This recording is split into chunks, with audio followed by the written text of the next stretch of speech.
ассалому алайкум бинандагони гиромӣ, барномаи ахборро аз телевизиони Тоҷикистон мустақиман манзуратон мегардонем. Дар студия Қурбонзода.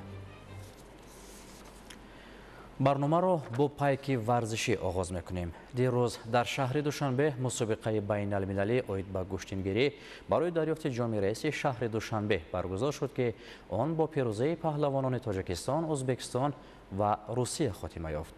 ин тадбири варзишӣ аз рӯи 4 вазн миёни мардҳо ва 1 вазн миёни занҳо роҳандозӣ гардида буд. шарҳи бештари мавзӯъ дар гузориши Раҳматшоҳӣ Обид. дар ин мусобиқа наздики 200 нафар паҳлавонон аз 25 кишвар барои унвони чемпиони мусобиқа бо ҳам рақобат хоҳанд кард. бояд гуфт ки сол ба сол давлат ҳукумати кишвар барои оммавият ва рушди варзиш ва махсус намудҳои миллӣ диққати ҷиддӣ зоҳир мегардад. ва ҳамчунин боз дар ҳамин моҳ ё худ баъди чанд рӯз дар шаҳри Душанбе мусобиқаи Гранд Слам баргузор мегардад, ки дар ин мусобиқа низ беҳтарин варзишгарони ҷаҳон иштирок мекунанд.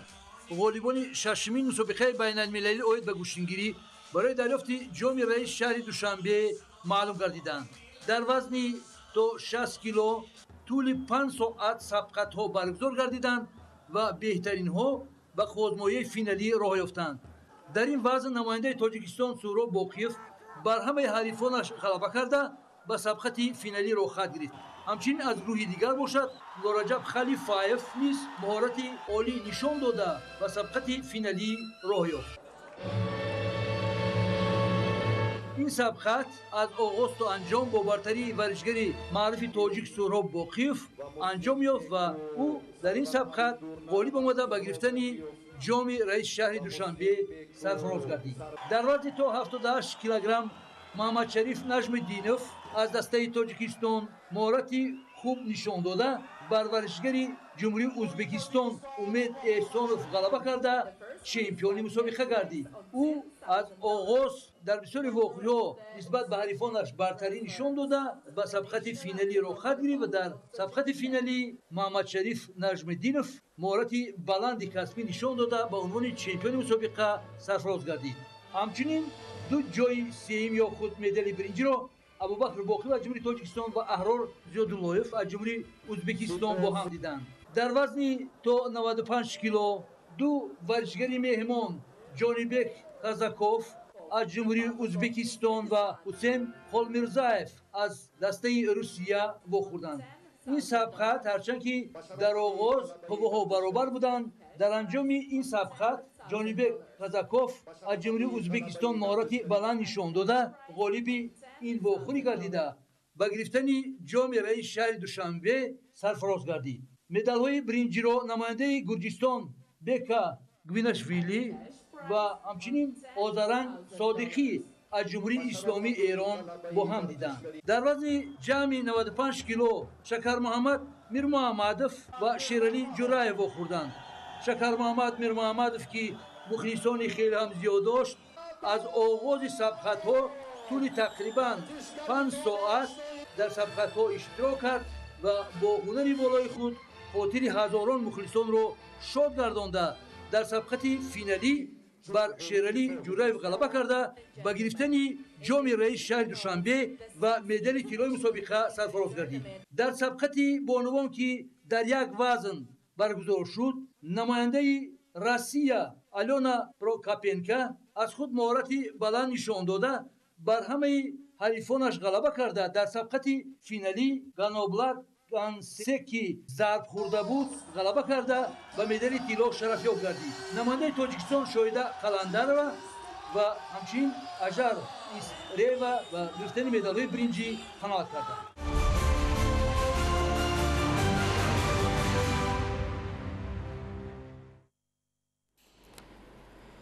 иқлими мувофиқу мавқеи ҷуғрофии хуб, обу замин, фаровонии гармӣ ва рӯзҳои зиёди офтобии кишвари мо барои ба даст овардани ҳосили баланди зироатҳои кишоварзӣ мусоид аст.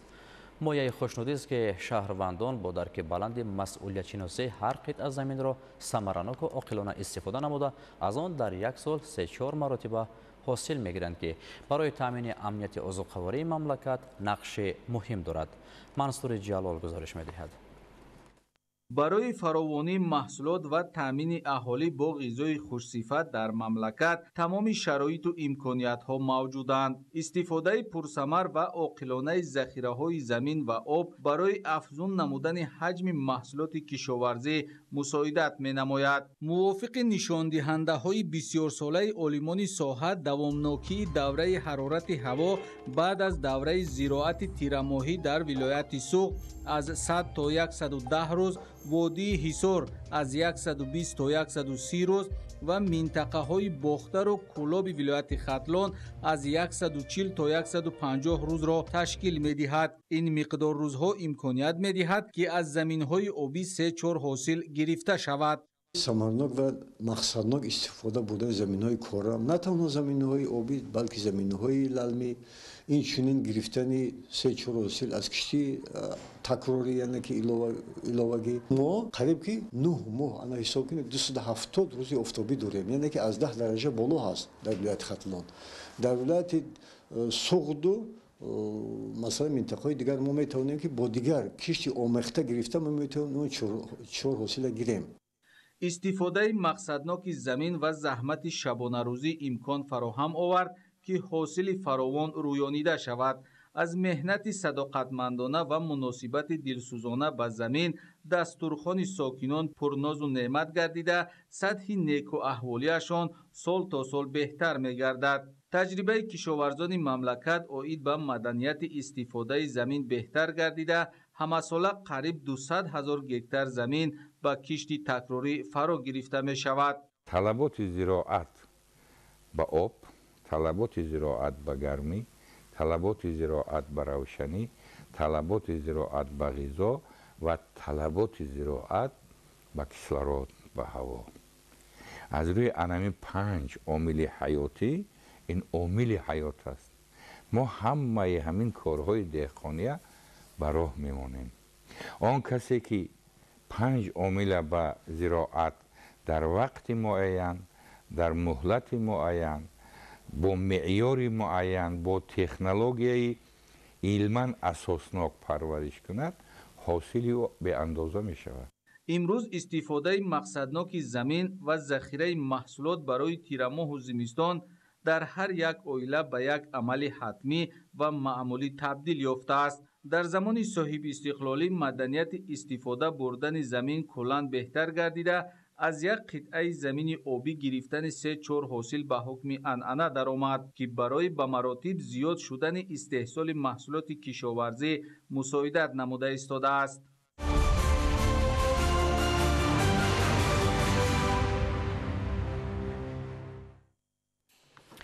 در اساس تغییر ایلوه‌های نو در کدکس جنایتی جمهوری تاجیکستان برای ویران کردن قاعده و معیارهای استفاده قوه برق جوابگری جنایتی پیش بینی شده است. پرزور نمودن جوابگری به آن خاطر است که دزدی برق از بین برده شود. گزارش عبدالوهاب عبدالستار و دلشاد یوسفی از ولایت سوغد تهیه شده است. برای شخصان واقعی منصبدار و حقوقی که با مقصد نسپردن مبلغ استفاده نیروی برق نشانداد تجهیزات حساب برقی را تغییر می‌دهند یا به پیوست کنی به چنین تجهیزات برق را استفاده می‌برند، جوابگری پرزور کرده شد. از جمله جوابگری جنایتی تا محروم نمودن از آزادی به مهلت تا 10 سال مقرر گردید. پرزور گردیدن جوابگری در حالی است که در بعض موارد ادعای از شخصان واقعی منصبدار و حقوقی با مقصد نسپردن مبلغ استفاده نیروی برق نشانداد تجهیزات حساب برقی را تغییر می‌دهند یا به پیوست کنی به چنین تجهیزات برق را استفاده می‌برند. در نتیجه آنها به اقتصادیات مملکت ضرر جدی می‌رسانند. وارد نمودن تغییر ایلوه‌ها به کدکس جنایتی جمهوری تاجیکستان وابسته به استفاده غیرقانونی نیروی برق سری وقتی بوده، امکانیت می‌دهد که اهالی در این سمت مسئولیت را احساس کنند. وقتی پرزور شدن جوابگری استفاده غیرقانونی قوه برق نیز از بین رفته به کم نمودن تلفات مساعدت می‌کند. البته کارمندان فعلی شبکه تقسیمات برق در شهر خوجند جانبداری این قانونی مذکور بوده. در آینده در این سمت عاید اجرایش نقشه، عاید کم نمودن تلفات نیرو کارها را پرزور خواهیم کرد. сарфакорона ва самаранок истифода бурдани нерӯи барқ кори ҳамагон аст. ёдовар мешавем ки дар даврони соҳибистиқлолӣ бо мақсади таъмини аҳолӣ ва ташкилоту корхонаҳои вилояти суғд бо нерӯи барқ бунёди хати интиқоли барқи 500 киловолтаи ҷануб-шимол, зеристгоҳи суғд 500, зеристгоҳи барқии 220 киловолтаи хуҷанд айнӣ, хатҳои интиқоли барқи айнӣ Панҷакент, Гулистон 8, навсозии нерӯгоҳи барқи обии Қайроқум ва ба ин монанд боз даҳҳо лоиҳаи дигар татбиқ гардид. чунин тадбирҳои бузург маҳз бо иқдому ташаббусҳои созандаи президенти ҷумҳурии Тоҷикистон пешвои миллат муҳтарам Эмомалӣ Раҳмон ба хотири тақвияти иқтидори энергетикӣ, таъмини соҳаҳои гуногуни иқтисоди вилояти суғд бо нерӯи барқ амалӣ карда шуд. истифодаи оқилона ва мақсадноки нерӯи барқ ки имрӯз яке аз масъалаҳои муҳим ба ҳисоб меравад, аз ҳар як шаҳрванд муносибати ҷиддӣ ва ғамхоранаро талаб мекунад. тағйирот дар мавриди истифодаи ғайриқонунии барқ дар кодекси ҷиноятии ҷумҳурии Тоҷикистон мавриди амал қарор гирифт ва нисбат ба ашхосе ки бо мақсади насупоридани маблағи истифодаи нерӯи барқ нишондоди таҷҳизоти ҳисоби барқро тағйир медиҳад ё бепайвасткунӣ ба чунин таҷҳизот барқро истифода мебарад, ҷавобгарӣ пурзур гардид. бояд ҳар як нафар роҳи дурустро интихоб кунад ва дар истифодаи қувваи барқ талаботи муқарраршударо ҳамаҷониба риоя намояд. абдуваҳоби абдусаттор, Дилшод Юсуфӣ, вилояти Суғд, ахбор.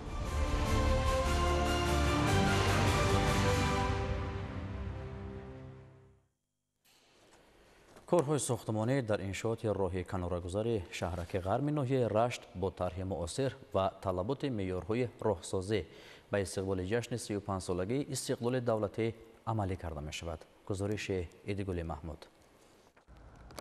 сохтмони роҳи канорагузар асосан дар партави дастур ва ҳидоятҳои президенти ҷумҳурии Тоҷикистон пешвои миллат муҳтарам Эмомалӣ Раҳмон бо мақсади ҳаракати мӯътадили нақлиёт дар шоҳроҳи автомобилгарди байналмилалии Нуробод, Рашт, Тоҷикобод, Лашт ки он тавассути маркази шаҳраки Ғарб мегузарад ва пешгирӣ аз ҳолатҳои танбашавии нақлиёт дар ин масири роҳ бунёд шуда истодааст. дар фасли зимистон маҷрои дарёи Сурхоб аз меъёри муқаррарӣ хеле ҳам кам гардида, барои иҷрои корҳои сохтмонӣ шароити мусоид муҳайё мегардад, то коргарон тахту ҳамворкунӣ ва насби плитаҳои соҳили дарёро бо сифати баланд анҷом диҳанд.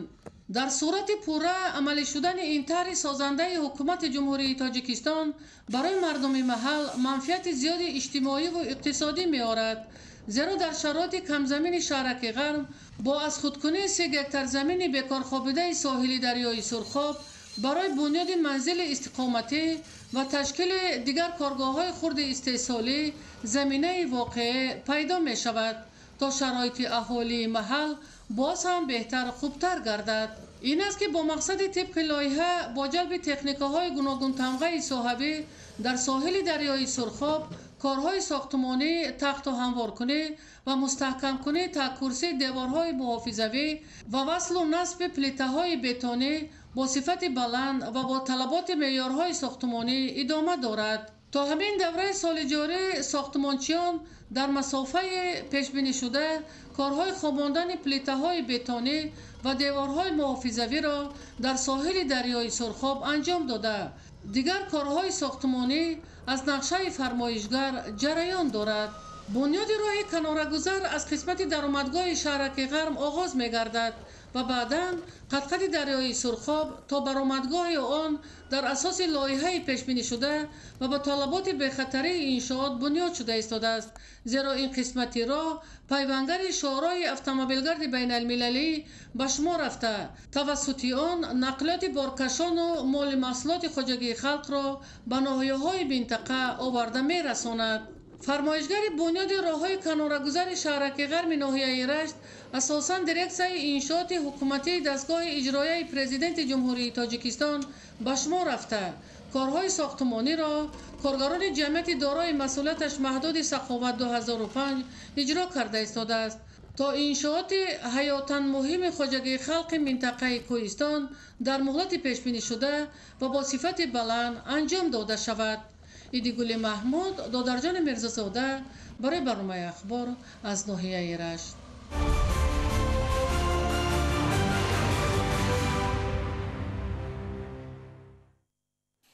با مقصد تشکیل و براهماندن مشق غیر نقشوی اوید به پیشگیری و رفع عاقبت‌های حالت‌های فوق‌العاده وسعت بخشیدن کارهای ساحل مستحکم کنی، تازه نمودن مجرای کانال‌ها در ناحیه 5 ولایت ختلان چورابینی مقصدناک صورت گرفت. شرح بیشتر در گزارش سمندر شاه و اسکندر سعید.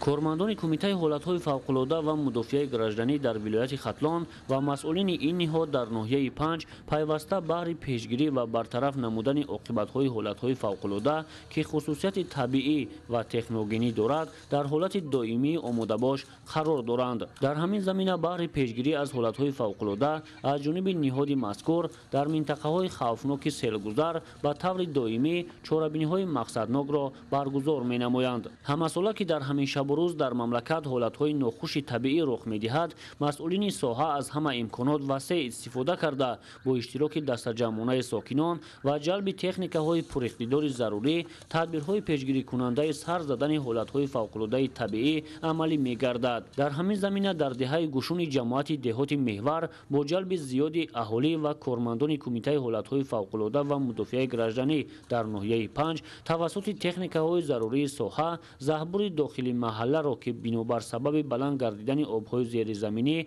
به زمین‌های کارم و خانه‌های استقامتی آنها ضرر جدی پیش می‌آورند، مساحت 100 متر مجرای آن را از آب و گل و لایه‌بها تازه نمودند. همزمان راهی بین دهه اسپرس جماعت دهات آزادگان ناحیه که در نتیجه بارشات زیادی باران ویران و ولنگار گردیده بود، آن را با جلب تکنیک‌ها و در یکجایی با اهالی تخت و هموار نموده ایستادند که من بعد در رفت و آمد به ماموریت ساکنان مساعدت خواهد کرد. طور مسئولین ذکر داشتند همین گونه تدبیرهای پیشگیری کننده را با استفاده از همه امکانات پیوسته به راه مانده ساکنان را از همه خطرها و ضرر سر زدن حالتهای فوق‌العاده امین نگاه می‌دارند. سمندر شاه و اسکندر سعید، ناحیه 5 اخبار.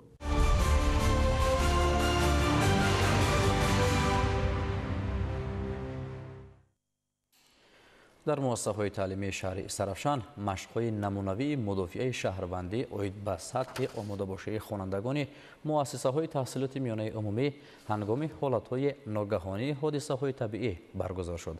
همکارمان فردوس عمرو در این خصوص اطلاع می‌دهد. پیشگیری حادثه‌های ناخوش طبیعی و رفع حالت‌های فوق‌العاده در زمان آسایشته خیلی مهم ارزیابی می‌گردد. تأکید گردید که امروزها در شرایط جهانی شوی و برخورد تمدن‌ها تشکیل و گذراندن روزهای نمونوی مدافع شهروندی در تشکیلات و مؤسسه‌های سمت اقتصادی و اجتماعی، صنعت و ساختمان، معارف و تندرستی و فرهنگی و خدمت‌رسانی امری واقعی محسوب می‌یابد. با این مقصد با ابتکار مقامات اجرایی حکومت دولتی شهری سرافشان در مؤسسه تحصیلات میانه عمومی رقم 16 جماعت دهات قلعه بلند مشق‌های نمونوی مدافع شهروندی برگزار گردید. در آن دیرکتوران و آموزگاران دفاع حربی 75 مؤسسه تعلیمی تابع ریاست معارف شهری سرافشان شرکت ورزیدند. در مشق‌های مذکور اشتراکچیان به تکنیک محافظت، رفتار در حالت‌های فوق‌العاده و چاره‌های پیشگیری کننده خطر طبیعی شناس شدند. باعث تذکر است که در مشق‌های نمونوی خوانندگان و آموزگاران مؤسسه تحصیلات میانه عمومی رقم 16 در میدان برگزاری چاره‌بینی سطحی بلند با آمادگی جدی آمده آماده باشی خویش را در حالت‌های فوق‌العاده نمایش دادند. اشتراکداران از رفت تشکیل درس‌های کشاد تربیوی در مورد زمین لرزه، آمدن سیل و یخ، سوختار و غرقشوی بازدید نموده به سطح آماده باشی و درک درست خوانندگان در حالت‌های فوق‌العاده بهای بلند دادند.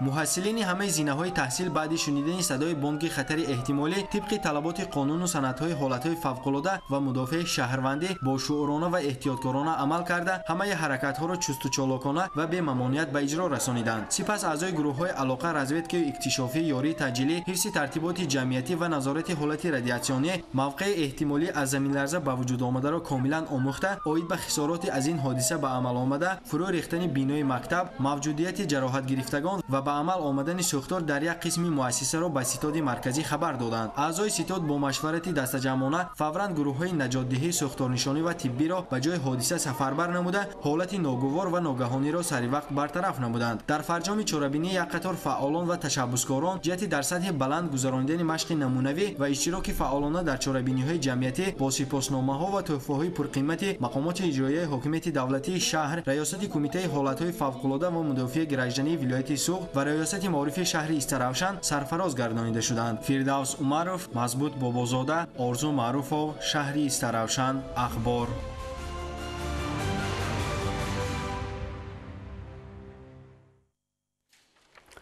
در همینجا برنامه اخبار به انجام برسد. موفق و خاناباد بمانید.